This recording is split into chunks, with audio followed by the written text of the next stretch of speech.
We covered how we selected fruits and vegetables and herbs in our garden. We're going to take those ideas and transfer them to a sketchbook, into a plan that we can go and look at to know exactly where you're going to put your plants and make the most of your space. There are no absolutes to garden. There are many ways. I offer you some ideas to help get started in your own garden dream. My name is Keenan, and I'm a professional gardener by trade. I want to help you garden step by step, present a variety of farming industries for inspiration, and help you find resources and supplies for your own garden needs. Be it in the soil, container, water, or air, I believe you can grow anywhere. Let's garden. The first step in planning your garden is to measure the area that you have available to grow. To begin, we will measure the length of the ground by the width of the ground to give us our total area.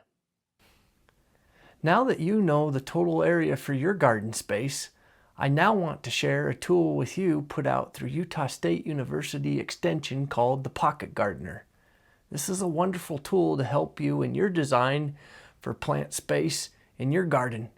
Let's check it out. I'm scrolling through the Pocket Gardener and there's quite a bit of crops to look at. This is so handy when you're putting your crops out on paper, trying to decide how they're going to fit in your garden area. Two key pieces of information that will help is the in-row spacing and the row spacing.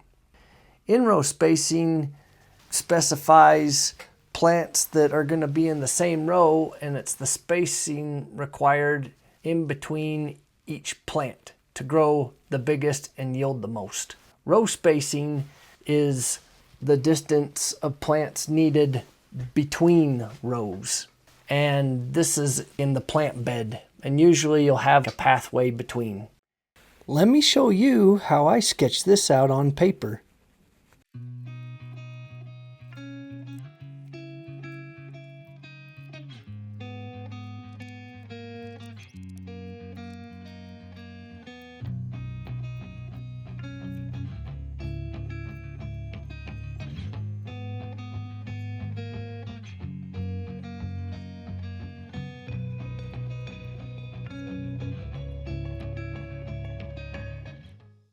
Garden Plan 2024 is all finished up. I just wanted to share with you how this works. You want to take your length measurement and your width measurement. That's the beginning of understanding your total area. For this one section is 9 by 22 feet right here. And I believe that works out to be close to about 198 square feet. And then my other area, 18 by 6, is about 108 square feet. So with that information, I use plant spacing. And how I determine these rows that you see and the width of them is determined by in-row spacing. I take the length of the section of my property, and you've noticed how I've put peppers and tomatoes together. Tomatoes and bell peppers have about the same feet that you can space apart. I do 1.5 feet divided by 22 feet, and my calculations give me about a little over 14 plants. So you see each dot here, I've got 14 plants in this one row of 22 feet. And that's the handy thing with in-row spacing. Row spacing, you notice the square or rectangle for each of these plant sections. This is what I call a plant bed, and I on purpose put it in the middle. Notice how I've got 3 feet right here.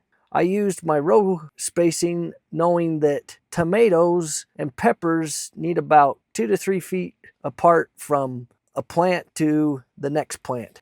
How I do this then is put it down the middle, so 1.5 feet this way and 1.5 feet this way. That gives me 3 feet of bed space, and you're going to want that for the plants that you're going to plant.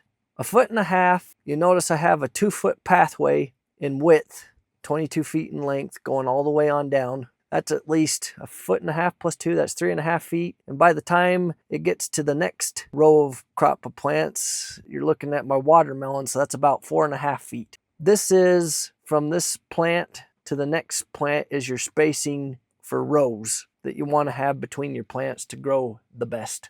And that's just how I think about it, and I go about it right there. Lastly, I have the letter N up here because my property in this presentation is facing northward. So I'm getting full sun in this section, of which this is my warm season crops. They love the sun. And you notice that I've got a partial shade where it does get some sun during the day. It will have shade later on in the day. But I found that doing these crops, I've been successful. This is how a garden plan can help you to maximize the space that you have, and you use it the most efficiently to get the best yields, the most out of your crop, and you just know where it goes. And this will also save you money that you go and buy transplants from the store, or you grow them yourself, or even if you direct seed. My ground is subdivided into 3 pieces, and in the middle there is a cement slab and existing grape branches where I will have a grape trellis, and behind I will throw in some brassicas, broccoli, and cabbage. My other sections will be for warm season crops such as tomatoes, peppers, watermelon, and I actually will throw in some peas because they will only last so long into June. My other area, I'm going to have a mixture of cool season and some warm season with sweet potatoes, onions, and strawberries. 'Tis the season to get growing. I'll keep you updated as the season progresses so that you can see the changes throughout the season. If you like this content, please like, subscribe, leave your comment down below, and I'll catch you in the next video.